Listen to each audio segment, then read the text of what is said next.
Alright, hi, welcome back to another video. Again, they're using the color black container. As I was in the house, my sister came in. It's funny how they as a target, that the people around you, how they control them, right? They control their movement, they control their, the time interaction between you and them, right? So for example, as I was leaving, my sister came in the house. She'd been going all morning. She came in the house and, I guess she went shopping. So she left the black, there's a little push cart, right in front of the door, inside door, right? As you going out, is what she left it right there, sort of taking it into the kitchen.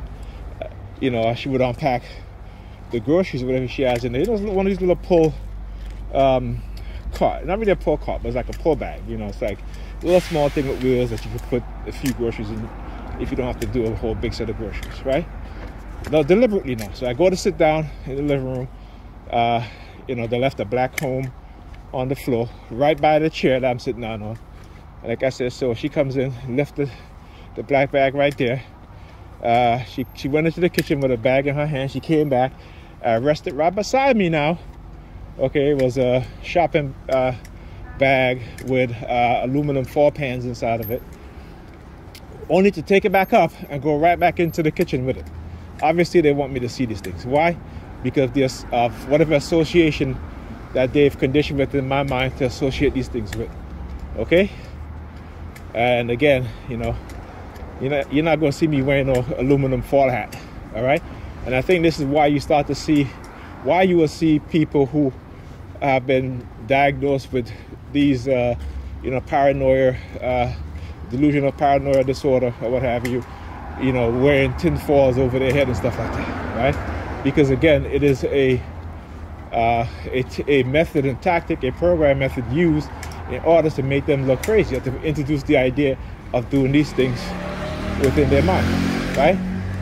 So, like, we know when, for those of us, I should say, that know that when it comes to these things, that those things don't stop any sort of radio wave or microwave frequency. Okay.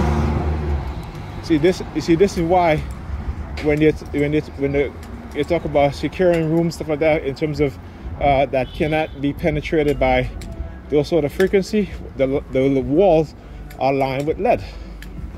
Okay. So, and again, you see the silver hat again too. The silver helmet. See, like I said, I'm so good at this stuff, that describing this stuff, I am so good at it, right? Because exactly what I'm talking about, you see exactly what happened here, right? Again, as I walk by, you give me the middle finger, I give him the middle finger back. So anyway, yeah. So, right, so anyway, with my internet, they kept turning it off and on. And so I go into the living room to reset the router, the cable router and the wireless router. And as I entered into the living room, my nephew, he's laying on the floor, sticking his fingers in his ears. So I stuck my finger in my ears back, and I went to reset the router. He turns around, laying on his stomach, and he was laying on his back, laying on his stomach,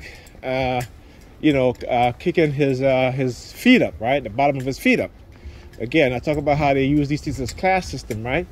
So when you look at the caste system in India, how they use the human body to represent a caste system, right? So the untouchables are the ones that are at the bottom, below, underneath the feet.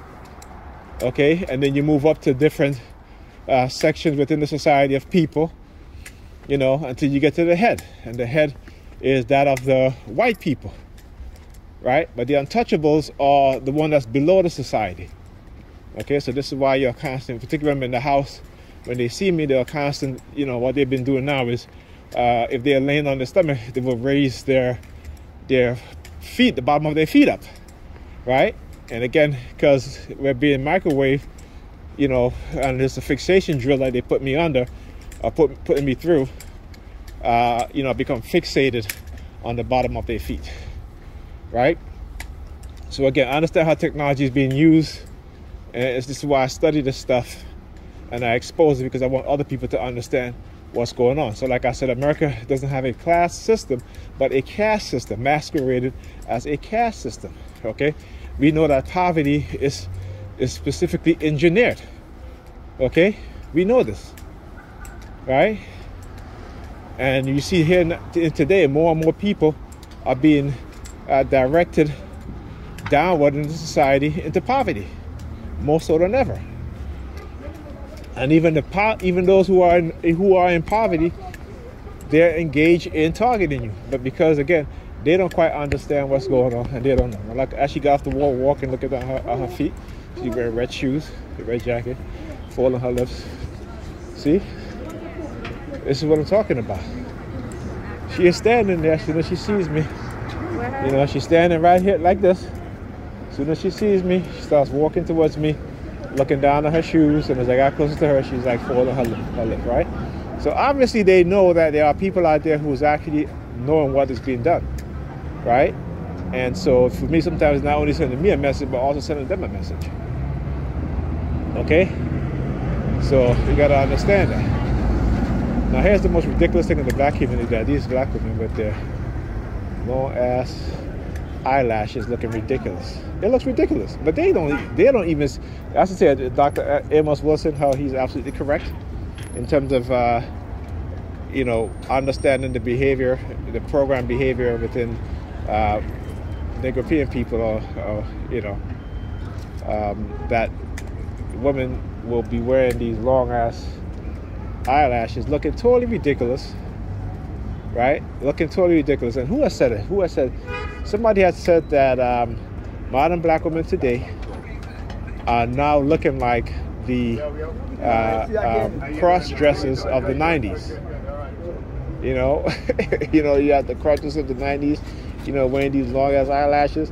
Black women have become a prodigy to the male cross-dressers or the trans, you know, genders of the 90s, you know, particularly within, you know, you look at black male cross-dressers and transgenders, how they would dress in the 90s, the long eyelashes. Black women have now become a prodigy of that. As I said, Nicopedian has now become Nicopedian women have now become a prodigy of that. Okay, so I gotta go get my daughter. I gotta take her to the doctor. My son too. He has an infection in his toe that turned green. And his mother was home Saturday and didn't take him to the doctor, so now I got to do it. Okay, so again, as a TI, being targeted and still doing what I got to do as a father.